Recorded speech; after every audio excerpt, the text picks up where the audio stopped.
அனைவருக்கும் அன்பு வணக்கம் நண்பர்களே. நாம இந்த பதிவில் எதை பற்றி பார்க்க போறோம்னா, வீட்டுக்கு தேவையான கீரைகளை உருவாக்குறது எளிமையாக நம்ம உருவாக்குறது எப்படின்றத பார்க்கலாம். நமக்கு அதுக்கு தேவையான மெட்டீரியல்கள் மூணு தான். ஒன்று விதைகள், கீரை விதைகள். இரண்டாவது நமக்கு இந்த மாதிரியான அரிசி கோணி பைகள். நம்ம எல்லாருமே அரிசி வாங்குகிறோம், அந்த அரிசிக்கான பைகள் இருக்குது. அந்த பைகளில் ஒரு 3 கிலோ அளவுக்கு தேங்காய் எண்ணெய் அரிப்பித்துகள். நீங்கள் பாருங்கள் எந்த அளவுக்கு எடுத்துருக்குன்னு. மண் இருந்தால் மண் எடுத்துக்கலாம். நம்ம தேங்காய் எண்ணெய் அரிப்பித்துகளில் நம்ம மாடி தோட்டத்துக்கு எப்படி எளிமையாக மண் கிடைக்காதவங்களுக்கு இந்த மாதிரி எப்படி விதைக்கலான்றதை பார்க்கலாம். இப்போ இது 3 எடுத்து லெவல் பண்ணிட்டுமா, லெவல் பண்ணிக்கிட்டு நம்ம கிட்ட இருக்கக்கூடிய விதைகள் ஒரு அரை கிலோ விதைகளே நமக்கு ஒரு 200 ரூபா 100 ரூபாய்க்கு கிடைச்சிரும்.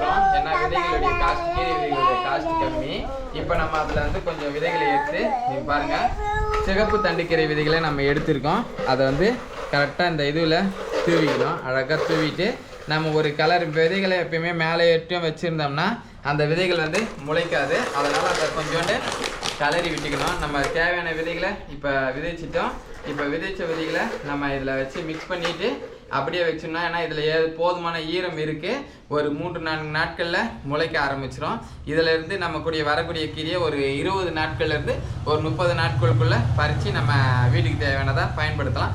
அழுத்திட்டு லெவல் பண்ணி வச்சுட்டோம்னா இதுக்கு நம்ம முளைச்சதுக்கப்புறம் தண்ணீர் பாய்ச்சினா போதும். ஏன்னா இதுலேயே தேவையான ஈரங்கள் இருக்குது. இது மேலே ஒரு சாக்கு பையை போட்டு மூடி வச்சிட்டோம்னா இந்த கீரை விதைகள் முளைக்க ஆரம்பிச்சிடும். எங்களுடைய விவசாயம் பிடிச்சவங்க லைக் பண்ணுங்கள். நன்றி.